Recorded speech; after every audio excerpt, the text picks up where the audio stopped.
राष्ट्रीय doctor day के अवसर पर सम्मान समारोह का आयोजन किया गया डॉक्टर शाहनवाज आलम के द्वारा, जो जिला सिवान के मशहूर सर्जन हैं। सर, आपने कल अनाउंसमेंट किया एजुकेशन को लेकर के, आपकी जो संस्था है उस क्षेत्र में काफी बेहतर काम कर रही है।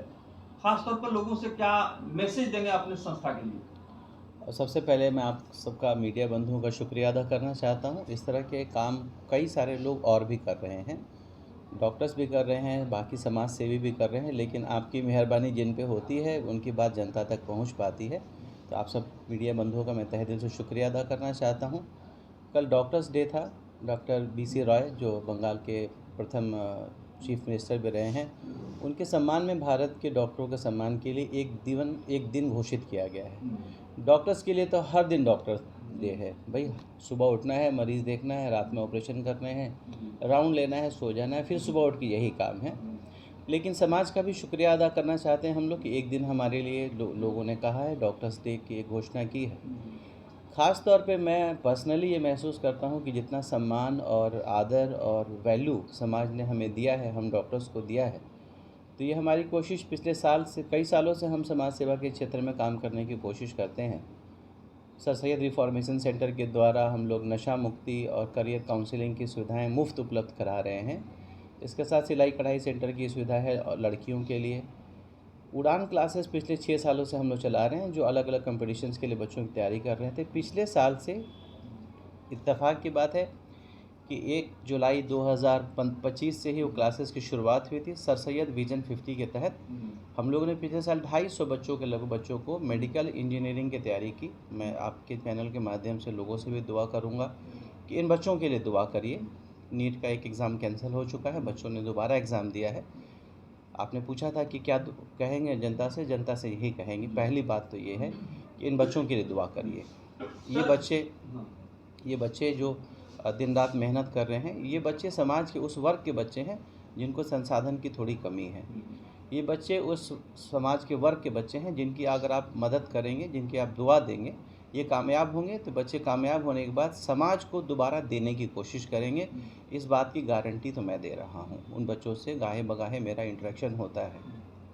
आपके चैनल के माध्यम से जनता से मैं अनुरोध करूँगा कि हम जो सुविधाएं बना करके हमने रखी हैं, उसमें 6 टीचर्स हैं और हमारे यहाँ 4 क्लासेस चलते हैं। तो अगर आपके पहचान में कोई ऐसा बच्चा है, लड़की है, लड़का है, जो मेडिकल इंजीनियरिंग की तैयारी कराना चाहता है, तो उसे हमारे सेंटर सर सैयद विजन 50, जो आनंद नगर में यूनिटी इंटरनेशनल स्कूल के कैंपस में चलता है, ये सुविधा फ्री है। पहले हम लोगों ने 50 रुपये महीना रखा था, उसे हम लोगों ने हटा दिया है। अब हम लोग साल का 5,000 रुपये कहते हैं, जो हम लोग टेस्ट सीरीज चलाते हैं उसके लिए। अगर कोई देना चाहता है तो दे दे, अगर नहीं है, सुविधा नहीं है, तो हम वो भी नहीं लेना चाहते हैं। लेकिन मैं ये अश्योर करना चाहता हूँ कि जो टीचर्स उसमें शामिल हैं वो काबिल भी हैं और डेडिकेटेड भी हैं। मैं आपके चैनल के माध्यम से आपको ही बताना चाहता हूँ, उसमें ऐसे टीचर्स हैं जिनको बाकी जगह से लाख 1.5 लाख रुपए की सैलरी ऑफर्ड है। हम क्या देते हैं नहीं बताएंगे, लेकिन वो उतनी सैलरी छोड़ के भी इस विज़न के तहत लोग बच्चों के लिए काम कर रहे हैं। तो आपकी नज़र में कोई ऐसा बच्चा हो, लड़का हो, लड़की हो, जो आ कर के पढ़ना चाहे। हम लोग अनफॉर्चुनेटली हॉस्टल की फैसिलिटीज़ अवेलेबल नहीं करा पा रहे हैं। एक बड़ा प्रोजेक्ट हो जाएगा।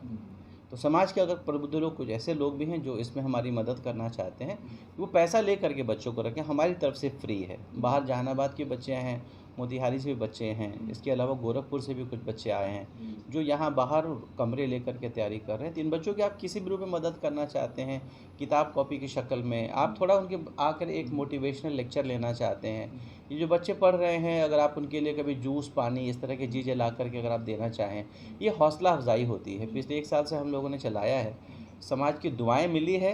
एक हमारे मित्र ने 5,000 रुपया दिया था, तो मैं उनका मशकूर ममनून हूँ कि उन्होंने दिया था, लेकिन समाज की दुआएं बहुत मिली है।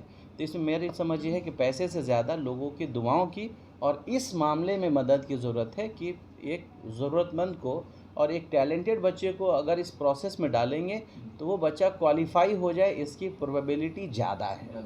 बहुत बार ऐसा हो रहा है, अच्छे स्टूडेंट है लेकिन हम तक नहीं पहुंच पा रहे हैं। बहुत बार ऐसा भी हो रहा है, क्योंकि फ्री है तो कई लोगों को यकीन नहीं हो रहा है कि अच्छा पढ़ा रहे होंगे। आप यकीन जानिए, मेरे बच्चे भी वहीं पढ़ते हैं। तो मैंने हमेशा ये कोशिश की है कि मेरे 3 बच्चे हैं, 2 लड़कियां और 1 लड़का है, कि मैं उनको अपने ही स्कूल में पढ़ाता हूँ। सर, इसके प्रिपरेशन में मेडिकल और इंजीनियरिंग के प्रिपरेशन में काफ़ी एक्सपेंस है, खर्च ज़्यादा है, लेकिन अभी तक सिवान में इस तरह का कोई पहल नहीं किया गया और आपके द्वारा ये पहल की गई भविष्य निर्माण के लिए। तो ये इंस्पिरेशन सर आपको कहाँ से मिला, कुछ कहेंगे? भाई मैंने भी नीट का एग्ज़ाम, पहले उसको AIPMT कहा करते थे, उससे हाँ। क्वालिफाई किया था और उसके तहत मेरे कॉलेज की फ़ीस 22,000 रुपये थी, 18,000 रुपये स्कॉलरशिप में आ जाती थी। तो 4,000 रुपये सालाना फ़ीस में मैं पढ़ा हूँ।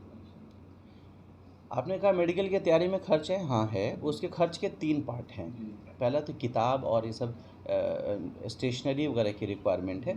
फिर बच्चा जो पढ़ रहा होता है उसके न्यूट्रिशनल रिक्वायरमेंट्स होती है, इमोशनल सपोर्ट की ज़रूरत होती है। तीसरा कोचिंग का एक्सपेंस होता है। तो मैं ये कहना चाहता हूँ कि समाज ने मुझे जो दिया है उसके तहत मैं इस खर्चे को बेयर कर रहा हूँ कि बच्चों से हम फ़ीस नहीं लें। अब मैंने कहा स्टेशनरी वगैरह में तो हम 5,000 रुपये अगर वो देता है तो ठीक है, नहीं दे रहा तो हम अपने पास से टेस्ट सीरीज मॉड्यूल कहते हैं बेसिकली उसको, कि एक सेट होता है कि आपके क्वेश्चन सॉल्व करने हैं, ये सब चीज़ें करनी, तो वो हम प्रोवाइड कर रहे हैं। लेकिन इसके बाद भी बड़ी जिम्मेदारी समाज और गार्जियन पे है, क्योंकि एक बच्चे को बाहर रख के पढ़ाने में, अगर सिवान जैसी जगह पे भी रखें, अगर 3 बच्चे भी एक कमरे में रहते हैं तो 5,000 रुपये आएगा, तो 2,000 वो खर्चा है, 4 से 5,000 रुपये बच्चे के खाने पीने का है, तो खर्च है। मैं ये चाहता हूँ कि हम समाज के तौर पे, गार्जियन के तौर पे और मैं आपके भाई के तौर पे, हम तीनों मिलकर के जब प्रयास करेंगे तो ये इसका परिणाम ज़्यादा फलित हो पाएगा। कल का जो प्रोग्राम था मैं आपको बहुत ईमानदारी से बताना चाहता हूँ कि डॉक्टर्स डे पे सम्मान तो हमारे सीनियर्स का करना ही था। मैं आपके चैनल के माध्यम से दोबारा डॉक्टर आशुतोष सिन्हा, डॉक्टर इशरत हुसैन साहब, डॉक्टर मुंतज़िर साहब, डॉक्टर रामाजी चौधरी, डॉक्टर अमजद साहब, doctor Suhail Abbas, doctor Amjad Khan, doctor Mumtaz, Gopalganj से आए हुए हमारे दोस्त doctor Rahmat Ali, doctor Neeraj, doctor Sanaul Mustafa, doctor Pankaj Gupta, doctor Dilip, सबका एक, doctor Sandeep, Monali Pawar, doctor Akbar, doctor Shimaila, doctor Farzana Khanam, सबका शुक्रिया अदा करना चाहता हूँ। कुछ लोगों का फ़ोन आया था, उनको हमने इनवाइट किया था, कुछ लोग नहीं पहुँच पाए थे, तो मैं इन सब का शुक्रिया अदा करना चाहता हूँ। इन्होंने अपना सब समय दिया इस कार्यक्रम को।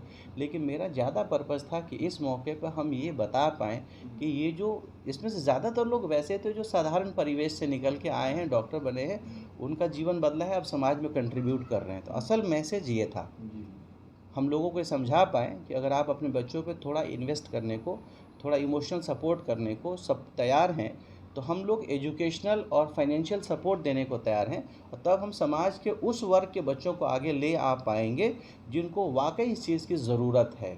और जब ऐसे लोग डॉक्टर बनते हैं, ऐसे लोग जब इंजीनियर बनते हैं, तो they have that fire in the belly, उनके पेट में वो आग होती है कुछ कर गुजरने की, कुछ अच्छा करने की, कुछ समाज को बेहतर करने की।